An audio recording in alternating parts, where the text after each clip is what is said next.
Hey everyone, my name is Thomas, and today I'm going to go over this tweet as well as look at a blog article, which is all around how Coinbase has actually used agents in production and what they have seen work at scale. So firstly, if you haven't started following LangChain AI, I would recommend it. They do post really great stuff, especially the community spotlight things. I also have a brand new hat here from LangChain. Since I am an ambassador, they sent this to me as a welcoming gift, and I love the hat. I'm going to start wearing it for all my videos. Regardless, I see here, Coinbase went from 0 to production AI agents in 6 weeks, then cut future build time from 12 weeks to under a week. This is also something that I've observed when building agents at scale. As soon as you get the system going, you can start implementing and iterating faster on it. Their enterprise AI Tiger team built a paved road so any team could ship agents the same way they ship code. So I went ahead and clicked on the article here, and let's just dive a little bit into some of the specifics. So the article title here is Building Enterprise AI Agents at Coinbase, Engineering for Trust, Scale, and Repeatability by Jason Dodds. And whenever I see articles with this title, I sometimes roll my eyes because I'm like, okay, how in the weeds are we really getting? Is this just another article to push some sort of agenda, either for their company or for investors? But I honestly think Coinbase has done a great job here just from reading this. So over the course of the 6-week period, the enterprise application and architecture team at Coinbase formed an agentic AI Tiger team, tasked with paving roads for building and hosting AI agents, developing best practices and design patterns, and setting a blueprint for other teams to follow. So I'm just going to pause here for a second because I want to harp on this point. This must mean that the upper management of Coinbase are all aligned and are all in agreement to say, hey, teams, let's try to push some sort of agentic style process into our product. And this alignment is absolutely crucial from that executive leadership. But just know that for this to actually be successful, pretty much the entire company needs to be aligned in pushing the agentic AI experience. And it also needs to make sense when they put it into their product. They don't just want to force it, right? We focused on building out process automation agents in the institutional support, on-ramp boarding, and listing legal review spaces in order to have diversity in use cases and team execution. Simply stated, enterprise AI agents are just software services, exactly. But with one big twist. Not only do they need the same rigor we apply to any production system, we also need to think about the, interpretability and auditability for human and regulatory trust. That framing drove how we build enterprise AI agents, consequently standardized their development, and why we ultimately leaned into code first. Great. Code first approach for the automations we wanted to run at scale. They are not doing the low-code solutions. They are saying, nope, if you want to be a first-class citizen and a forerunner in this space, you need to have code-first approach, which I absolutely agree. The low-code things don't really work in scale. They work really well for those in-house applications to empower your own employees, but when it comes to pushing out production applications for users, completely falls apart, especially from the evaluation perspective. What makes enterprise agents different? In many consumer product surfaces, you can often move fast, iterate in the UI, and accept a bit of drift. Inside a company, agents interact with business data and can automate portions of previously human-only workflows, absolutely. That means they must be hosted in our infrastructure, which is geared towards Golang service hosting. That's actually good to know. I didn't know what Coinbase used in their backend. I personally love Go. It's actually my favorite language outside of Python. Version through our pipelines, observable end-to-end, evaluated in a repeatable way, and auditable down to inputs and decision traces to ensure safe and secure use. The outcome is an agent graph. Aha, there's that term, where LLM calls are one node in a larger, testable, monitored system by design. And this is the key crucial sentence here. They don't call it an agentic chatbot. They don't call it a workflow. They call it an agentic graph. So for those that use LangGraph, you know what this means. It's really just some sort of agentic state where you share messages potentially throughout graphs and or have subgraphs. Why we choose high code over low code for core automations. We experimented with both patterns. Low code tools are great for discovery and rapid prototyping. You can wire up tools quickly and learn fast. But the more tools and instructions you load into a prompt, the more context noise you introduce. I actually think this has been dubbed as the dumb zone now. So if you've filled up your context to like 40 to 50% of the total window, then you're hitting this limit where the model just starts like delusionally hallucinating all the time and or giving you wrong outputs or tripping over itself in this context. Making outputs harder to reproduce and individual steps harder to unit test or gate in CI. I would love to know, and maybe this article goes into it, what exactly do they unit test at scale or run in their pipelines? Because this is something that I've even struggled with, because I don't want to test all of the encompassing evaluations that I've done, because that would be super expensive on every single run and just slow. I would imagine they compartmentalize the LLM tool call to like its own thing, and then they unit test the other components in the system, much like you would regular software. But I am curious if they talk about this. That's fine for exploration, less ideal for long-running operational flows, absolutely. For the automations we intended to scale, high code one out.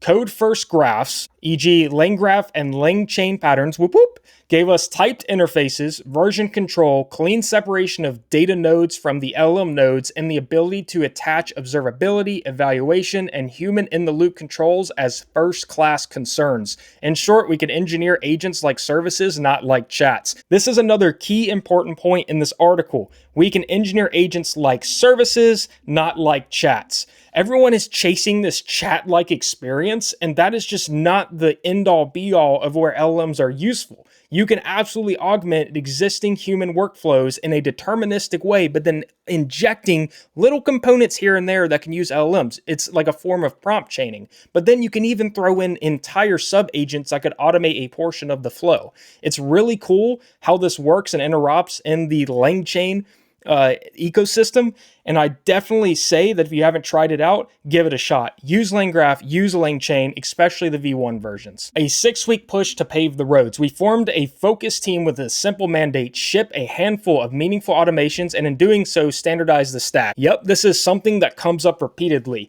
You want to eat your own dog food, or drink your own champagne, I guess is a nicer way to say it. You want to create some sort of platform or create some sort of paradigm, then you want to ship a handful, and like they say, a handful of meaningful automations to standardize on it, because you're going to see the abstractions fall apart that didn't work. You're going to see the ones that led, and you're going to feel that pain before your consumers of the platform, whether internally or externally, hosting, observability, testing, human review, and audit. So any team could build an agent the same way. We prioritize categories of work that are manual, time-consuming, and decision-heavy. Think summarize and triage, collect and compare, and draft with references for human to approved across a few different internal domains. Okay, so they've compartmentalized even the mental models of the different ways that you can build agentic things. So not only do they have the individual LLM components, but then they have the more thoughtful, opinionated components. Like, here's your collect and compare, subgraph or node. Here's your summarize and triage. Here's your draft with references for a human to approve. And they can build these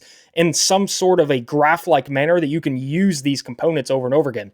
This makes a lot of sense. You know, you're gonna try to abstract away some of those similar patterns that you're gonna find over and over again. Even when I build agentic workflows, we are using the same techniques over and over again that we personally haven't abstracted away. We just kind of do it manually every time.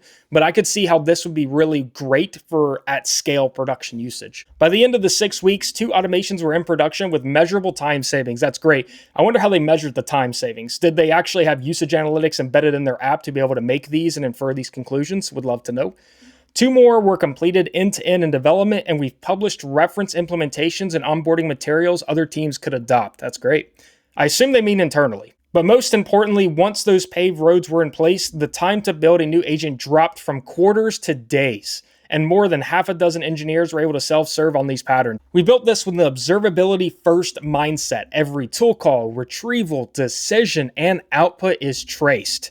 So I do want to stop here just for a second and kind of harp on this. So LangChain and LangGraph do come with this natively, and honestly, it's good enough just to get you started. Data fetch and transform steps are deterministic and unit tested. This makes absolute sense.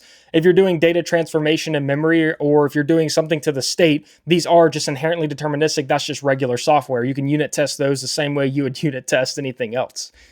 LM steps run with evaluation harnesses and curated data sets. Wow.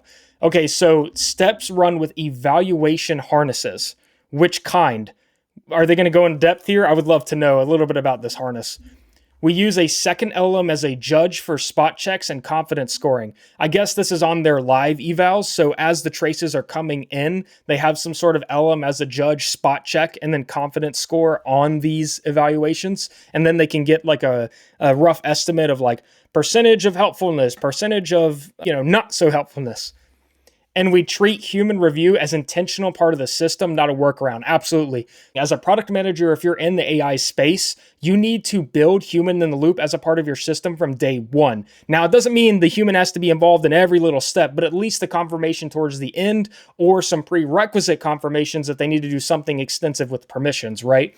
And this is something that comes up time and time again. Don't fight against the human in the loop. Use it as that auditability checkpoint. It's really great usage. And once again, LangGraph provides you with human in the loop interrupts that you can leverage for this. We designed for auditability from the start, which is essential in our legal and regulatory flows and best practice. Yeah, of course, for all of the flows, exactly what I just mentioned. An immutable record showing which data was used, how it was used, the reasoning the agent followed, and who approved the output is created for each execution of an agent. I have done something very similar. This didn't come quite for free with LangGraph, and it's nothing more than just tracking which user ID did this and some sort of, like they mentioned, immutable record. Once we built these capabilities for one agent, we were able to leverage the auditability for all of them. Yep, exactly. That lets us meet today's requirements with the least human friction while building confidence to reduce that friction over time. Man, I would love to see some samples released of how they did this. What we standardized so teams don't have to rediscover it. Cool. The playbook we landed on is simple to explain, yet opinionated enough to scale. Cool. Build the job description before the agent. Absolutely. So some people fail immediately at this step and they think, oh, agent, let me just give it a bunch of tools and give it a vague prompt and hopefully you can just figure it out. That's the point of LLMs, right? Well, no. You need to understand exactly what your agent is going to attach. You need to have a golden rule set of the things that the agent can do. And honestly, this is just through self-discovery, even in your own business, reaching out to those subject matter experts, asking them what they do day to day, getting their certain scenarios of when they would make certain decisions. That is absolutely invaluable and the hardest part to building these agents, right? It even says right here, we write the agent's standards of procedure first. What good looks like, what sources it can use, where it must defer to a human. If a new hire couldn't succeed with that SOP, an agent won't either. Bingo! This is a fantastic summarization of the damn problem with creating agents right here. If you cannot do this up front, you're not gonna succeed. If you don't actually understand your problem domain and you don't understand what the measure of success looks like, you're going to fail. There's no point even building an agent. You need to figure out your business first. Engineer the graph, not the chat. Absolutely. I don't do anything for the chat, man. Use code graphs first to separate deterministic data and nodes unit tested for probabilistic LLM nodes evaluated. That split keeps failures diagnosable and runs reproducible. Absolutely. Treat observability as a requirement. Trace everything, diff runs across versions, and store artifacts with the run. Yep. You can't tune what you can't see. Absolutely. So I am curious by what they mean with store artifacts with the run. Did they have to build their own custom solution for this? So for example, did they store in the state what sources they traced, what excerpts maybe have been pulled back, what documents they used? Like, I'm curious what that looks like, because that to me is not something that's provided natively by LangGraph. You have to go out of your way to do something like that in your own data model. And it also, once again, adds to that auditability perspective. Keep a human in the loop intentionally. Design the handoff and feedback loop into the user experience. Long tail tuning is real, and it's faster when feedback is captured where work happens. There's also a benefit to this. If you get enough human in the loop feedback repeatedly over and over again, you can actually then design certain flows of like, hey, we think you're going to select this, click, and then eventually you just automate it entirely because you know like 98% of the scenarios are going to go this route. Or if you can figure it out beforehand by prior feedback scenarios, right? That is very valuable as well because you can build a gold data set or a ground truth even right there. Design for auditability on day one. Reference every claim to a source. Yep. And tie the output to the exact inputs, tools, and reasoning path. It's the shortest path to both compliance and trust. If you can provide in your user experience some sort of way to click on citations, to see which page reference it came from, how it derived the answer, maybe even the thoughts of the agent in some respects, maybe not too much because, raw output tools will be there. But regardless, I think this is an absolute must-have as well. Prefer the simplest viable runtime. Yeah, there you go. In practice, Python only builds let us move quickly. We only add complexities through sidecars when the use case demands it. I 1000% agree.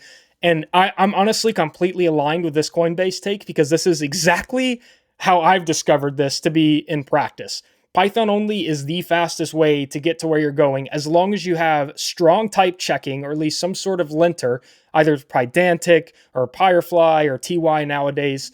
Like you need to have something there so that all the developers are in the same experience and same level.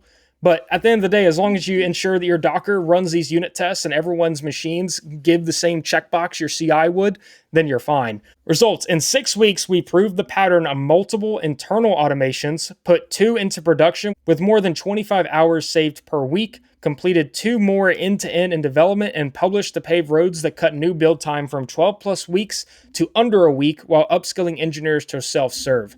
This is not an easy feat, especially upskilling the engineers to self-serve part. This would require many documents, many meetings, and then executive push down from top down to say, hey, you need to do this. Like this is not something that's trivial to do. And maybe they've built something that other engineers just want to use as well. But that's great to hear. Our investment in building out a hosted LangSmith implementation was adopted by the AI team at Coinbase. So we now have a consistent company-approved observability platform for all our agents. That's the engine we cared about building, something repeatable that raises the floor for everyone. They also included a graph here, so I opened it in a separate tab. On the right-hand side, I guess is where we're starting from with the client applications. And it has a little cloud bubble here that looks just like Salesforce's logo. So I'm assuming this is Salesforce, but they also just denoted a general purpose client applications here or some sort of CRM, which is probably Salesforce. This interaction happens through some sort of control plane, probably into AWS. I don't know if they're using Fargate, don't know if they're using Kubernetes to house these things, but I do see Python sidecar, maybe it's Kubernetes. I see they have agentic SDKs, the Python sidecar, and they did optionally say that Go is how they deploy their infrastructure, I believe, and or maybe they sometimes write specialized services in Go, maybe for speed ups, maybe for improvement on other things, right? Maybe these sidecars just send analytics to these things, who knows? But just know that this is where they house their agents inside of their AWS accounts. And the tools that they have at their disposal, they have some sort of internal RAG stuff, which is a wiki and a docs. They have internal control systems. Maybe that's like permissioning. Maybe the agent fetches what the user can actively do. I'm really not certain what that means. Maybe the internal control systems are also ways to interact with the system, maybe like toggle switches on and off, interact with data, etc. There's also external data sources, so websites and or maybe documents, who knows? So I see here there's this AI calls bubble. So any of the agents that call out go through this, I assume, proprietary internal LM gateway. I guess they had to build this either for their own security and controls or for reasons of like failing over to certain models or region-specific things that come into play, right? There's a lot of reasons to do this, and you could use a service like OpenRoute that manages this for you. But maybe they use Amazon Bedrock, and maybe this is what they mean. I'm really not certain. Then on the left-hand side, I see app monitoring and then a specific call out for LangSmith. And so finally, where do we go from here? Going forward, we plan on refining our infrastructure and design patterns. Isn't that always the case? Leveraging Python-only agents with hosting an AWS Bedrock agent core. Okay, so they're not using Kubernetes. They're not using ECS Fargate. They're using agent core for their container runtime. I also made a video on this of how to actually spin up a LangChain agent in one of these and how it would work. I actually did the deep agent variant, so it had a file system at its disposal. But Amazon Agent Core is interesting in that it helps you get from 0 to 1 insanely fast. I personally haven't used it. I just house everything on typical containers, but I do know there is value here. And it also directly uses Amazon Bedrock if you wanted to. We will advance our use cases for tracing, evaluation, and logging leveraging LangGraph. Great to hear it. We also have roadmap items to build internal tooling to leverage content management platforms and document repositories. Oh, okay. So is that different than their internal RAG? I assume so. Maybe to add to it, right? along with external data to build a knowledge graph that supports various use cases. Closing thought. The big lesson for us was not LLMs can do X, but that agents are a software discipline. Bingo. Bingo. When we treat them that way, hosted properly, observable end-to-end, testable where deterministic, and evaluated where probabilistic, with human oversight and auditability, we get the best of both worlds. Speed where it helps and rigor where it matters. That's how we move fast and still meet Coinbase's bar for trust and scale. If I could leave a like on this, I would. So that's it. We read through the article. It was a great read. I love to see Coinbase making strides in this field. I would love to know what exact methods they leverage, if they could open source them or share them. That would be fantastic. I won't hold my breath on that though, because that's, that knowledge is proprietary and I doubt they want to just showcase this to the world. I'm going to link the article in the description below. So if you're not subscribed to me, go ahead and drop a subscription. But regardless, thank you so much guys for watching and see you in the next one.